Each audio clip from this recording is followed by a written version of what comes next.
नमस्कार, मैं शंभू कुमार सिंह और आप देख रहे हैं नेशनल दस्तक। आज बाबरी मस्जिद को लेकर फैसला है। 1992 में उस मस्जिद को जिसको प्लानिंग के तहत ढाया गया, जिसको लेकर आडवाणी ने रथ यात्राएं निकाली, जिसको लेकर बीजेपी की सरकार आज सत्ता में है, सब कुछ प्लान के साथ हुआ। लेकिन स्पेशल जज ने आज सबको बरी कर दिया और कहा कि कोई प्लानिंग नहीं थी, पता नहीं किसने बाबरी मस्जिद को तोड़ दिया और सीबीआई ने क्या जांच की मुझे पता नहीं। मैं फिर कह रहा हूँ, एससी, एसटी, ओबीसी, माइनॉरिटी के खिलाफ जितने भी फैसले आते हैं वो supreme court, high court, CBI court से ही आते हैं। लालू यादव चारा के आरोप में जेल में चले जाते हैं और इस देश में 10-10 हज़ार करोड़, लाख लाख करोड़ के घोटालेबाज जो हैं वो आराम से माल्या, नीरव मोदी की तरह विदेश घूमते हैं, उनका कोई कुछ नहीं करता है।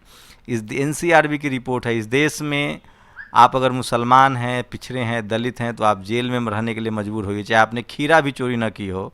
लेकिन जो हीरा चोरी हैं वो मज़े करते हैं। अगर आप आदिवासी हैं तो आपको नक्सली कहकर मार दिया जाएगा, कोई नहीं बचाने आएगा। आप दलित हैं तो आपको चोर कहा जाएगा, आप पिछड़े हैं तो आपको बदमाश कहा जाएगा, उग्रवादी कहा जाएगा, आपको मार दिया जाएगा, कोई सज़ा नहीं मिलेगी। अगर आप वाल्मीकि हैं, दलित हैं, महिला हैं, रेप भी होगा तो कोई आंदोलन नहीं होगा, कोई सज़ा नहीं मिलेगी। आप सिख हैं, आप क्रिश्चियन हैं, आप दलित हैं, आप एससी, एसटी, ओबीसी, माइनॉरिटी हैं तो आपको कोर्ट से भी फैसला नहीं मिलेगी। चाहे आरक्षण के खिलाफ फैसला हो वो भी कोर्ट से आते हैं, एससी, एसटी के खिलाफ फैसला हो वो भी कोर्ट से आते हैं।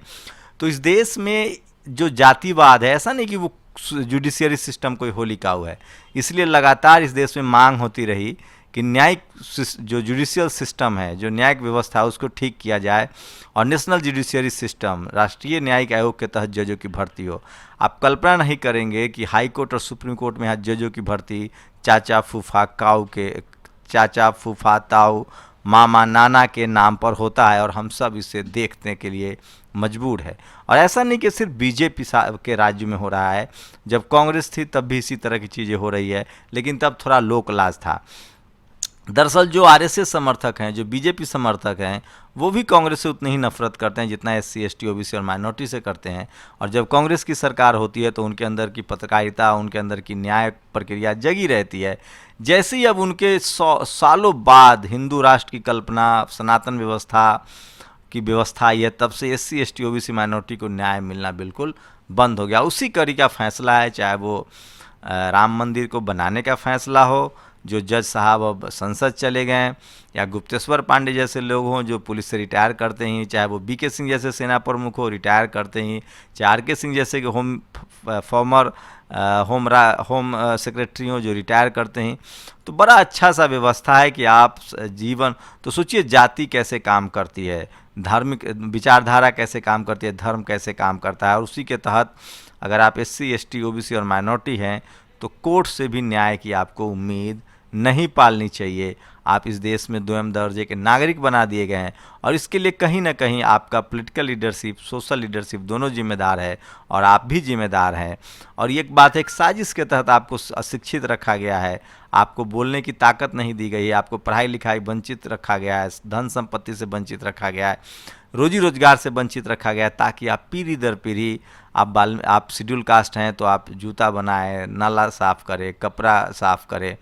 बाबा साहब के संविधान को कभी इम्प्लीमेंट ही नहीं होने दिया गया। और उसी कड़ी में सोचिए कि बाबरी मस्जिद किसने ढाया होगा, वो अपने खुद टूट गया था। ये ठीक है, एक आईपीएस ने लिखा है कि ऐ पुलिस वालों, कातिल को न पकड़ पाओ ये तो समझ में आता है, लेकिन ये मत कह दो कि कत्ल ही नहीं हुआ।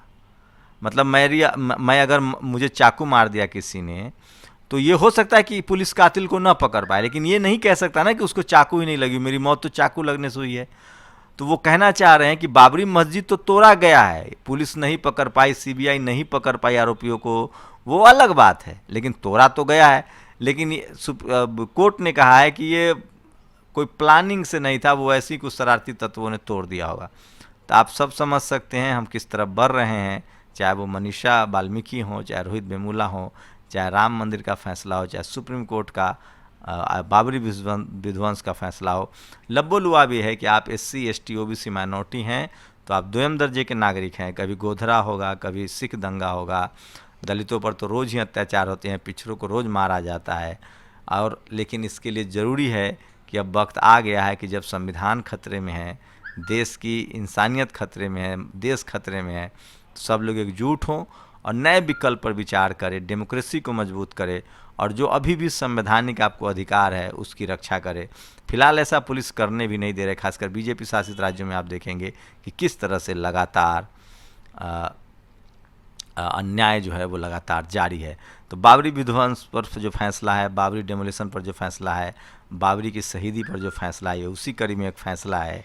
आप उम्मीद कर सकते हैं कि न्यायालय से फैसले नहीं, न्याय नहीं हो रहा है, आदेश आ रहे हैं।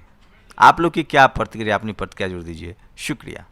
नेशनल दस्तक की आपसे गुजारिश है कि अगर इसको बचाना चाहते हैं तो नेशनल दस्तक को सब्सक्राइब करने के लिए रेड कलर के सब्सक्राइब बटन को दबाएं, फिर बेल आइकन की घंटी दबाएं। नेशनल दस्तक को बचाने के लिए बहुत जरूरी है कि हर खबर को शेयर करें, लाइक करें, कमेंट जरूर करें।